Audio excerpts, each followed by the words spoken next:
Andrew, am I just being ridiculous there, putting up a juvenile when we're in September?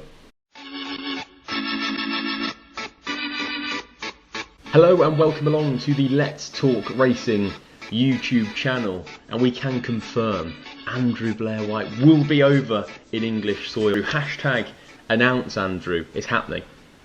Yeah, thank goodness it is, and thanks for inviting me over. Josh, should be good. Hopefully we'll get a bit of content in. I feel like I haven't seen you in around 5 years at this stage. It's been a long time since that last day of the 2020 Cheltenham Festival, so we're going to have to try and find a couple of winners for that Chepstow card, but surely if some of the locals are there, we'll have a good day and put a few beers away at the same time. Plenty of content to be excited about. I think we're going to vlog the days that Andrew's over, because we've got plenty planned and plenty of exciting things that you might be interested in. Today, it's the Cheltenham September update.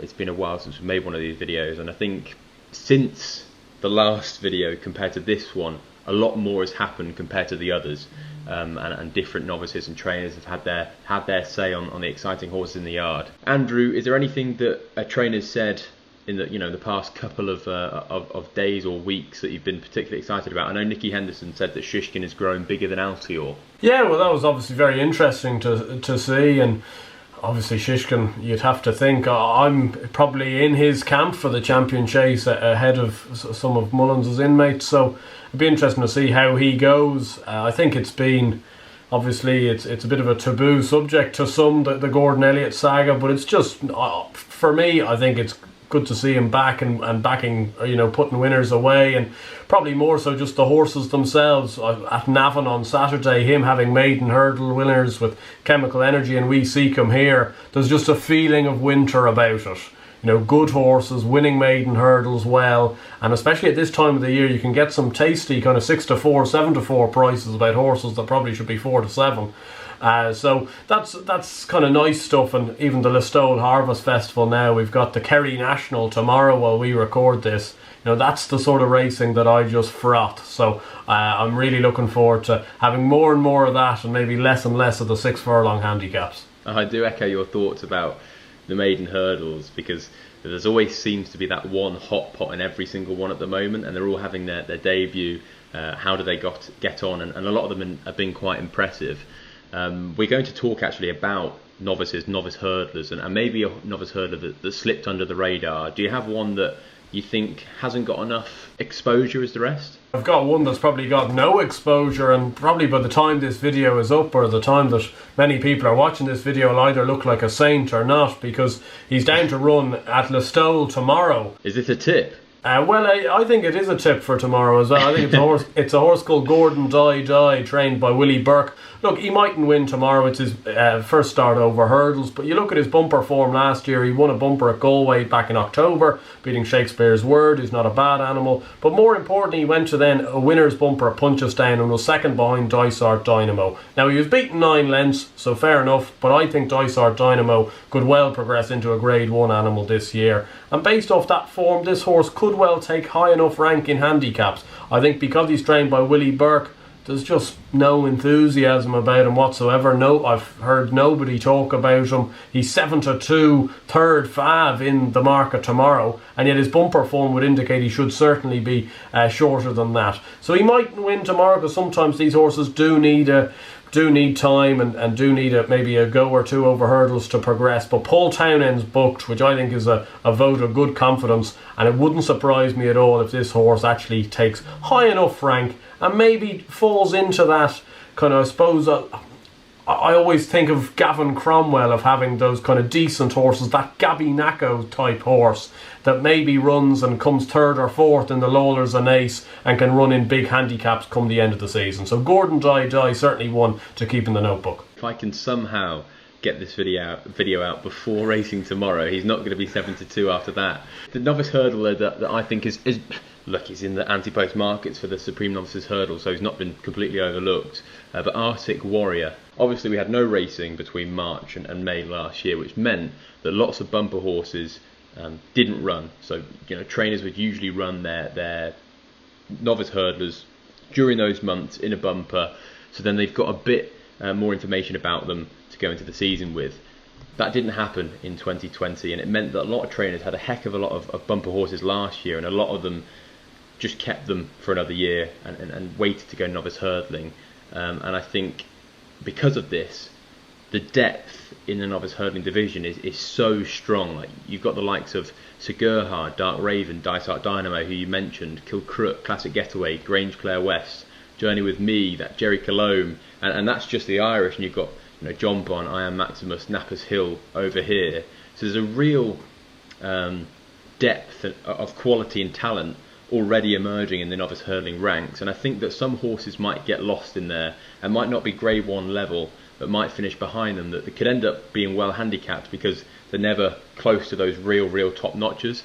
I think Arctic Warrior could be one of those. I'm not sure he's a grade 1 horse, but I was really impressed by the way he won at Sligo at the start of August, and he was a strong traveller. Mark Walsh went there for 2 rides. The other horse didn't really ever have a chance in that race, so he went there for Arctic Warrior. He travelled very strongly, he quickened as well, and it was over 2 miles and 4 furlongs, so I instantly thought he could step down in trip, he could stay at 2.5, and maybe if he learnt to settle early on in the race, he could even go up in trip.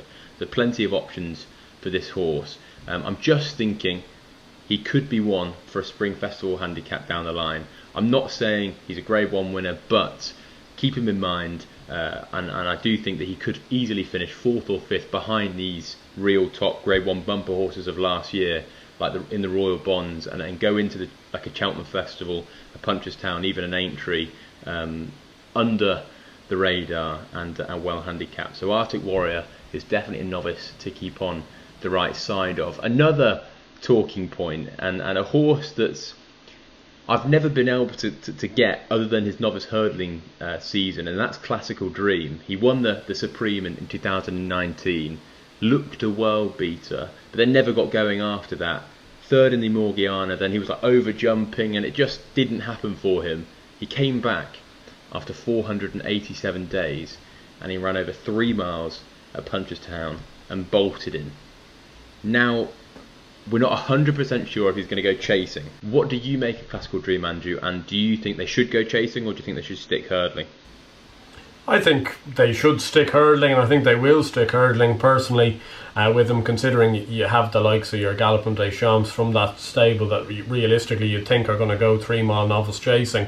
Classical Dream, I don't know, as you say, that open hurdle year where he had the Morgiani, then ran in the Ryanair hurdle at Leopardstown and was jumping abysmally. I absolutely loved him as a novice hurdler. He was tough, he was game, he did everything right out in front. He was you couldn't believe what happened the following year because he looked so straightforward as a novice, and he actually regressed. But the way he did it was obviously incredibly impressive.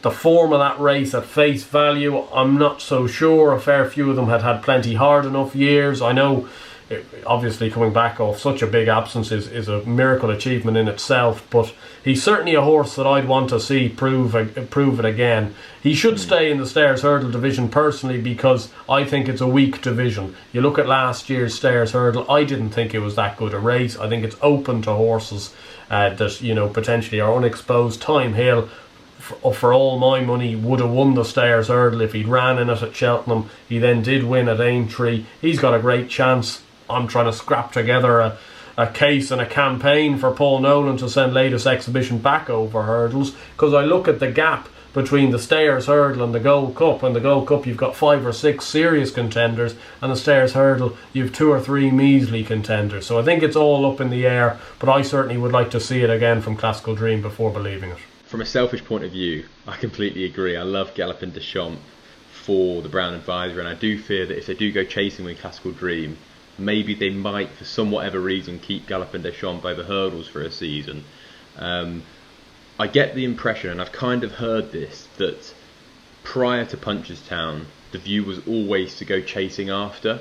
I'm not sure the owners expected him to win so well, and because he did, now it's become more of a question, and they're not 100% sure. I still actually think they're leaning towards going chasing, which is surprising. I did think that they'd go down the Stayers Hurdle route, but I really do hope they keep him hurdling, because I'd like to see him stay hurdling just to see it again. If he wins that impressively on his first start this season, then you've got a real top-notch stay as hurdle contender, and maybe he can go back to that form of his novice campaign and really kick on. Let's move on then to our Cheltenham selections. We obviously know it's a long way away and we're in September, but the Cheltenham Festival is something that me and you both love, and we will be putting selections up. We've been doing it since the previous Cheltenham Festival, so go and check those 3 episodes out if you haven't already. And we've already got some nice prices, so hopefully we're looking to add some more. I'll start. The first one that I've got is 50 to 1 for the National Hunt Chase, and it's Gars de Sceaux, trained by Gordon Elliott. I kind of spoke about him in the previous video, so I'm not going to go into too much detail, but he went about things quite quietly last year. He didn't run at any of the major festivals, and he is definitely going novice chasing, and he's classy, and he stays. They're the main points. And Gordon is 3 out of 7 in the National Hunt Chase officially. You had Cause of the Causes, Tiger Roll, Ravenhill, and you can pretty much add Galvin from last year. So that'll be 4 out of 7. Or 4 winners out of the last 7 years. So obviously a great record in the race. I think this is the plan for him. And like I say, I just 50 to 1. If he goes out and wins his beginner's chase, he's going to be 16s, 18 to 1 because they know he's a good stayer. So Gars de Sceaux, 50 to 1 for the National Hunt Chase. I think that's a big price. And I'd love to see him run in the race and go that route and have a really good season. I know that you've got one for the Mayor's Novice. I do, and it's a speculative bid, but obviously you're talking about Gordon Elliott having such a good record in the National Hunt Chase. No better a man for a record in these Mayor's races at Cheltenham than Willie Mullins. And I just look at LA Bell at the top of the market for Dan and Harry Skelton. Obviously a very good mare. How far is she going to progress over hurdles? There's Grangy for Willie Mullins. And I'm not sure they've ever thought that much of Grangy. She's always seemed to kind of go ahead of where they thought they were.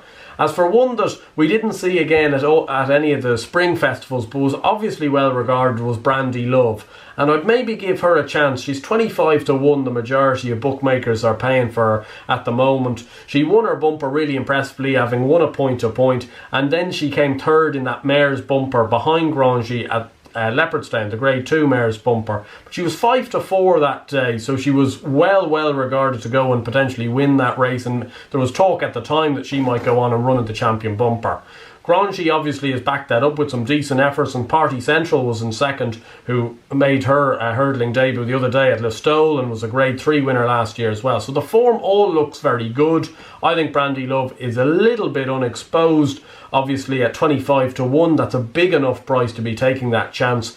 And if she lives up to the expectations that I think they placed on her last year, she was obviously a very expensive purchase, having won that point-to-point, she may well come in for an awful lot of support. Another one, as you say with Gars de Sceaux, if she goes out and wins the Mayor's Maiden Hurdle, first time of asking, she'll be a lot shorter than 25s. I agree there. I do think that she could be under the radar for that race, and 25 to 1 is a big price. If she turns out to be a runner for Willie Mullins, she's going to be a big price at 25 to 1.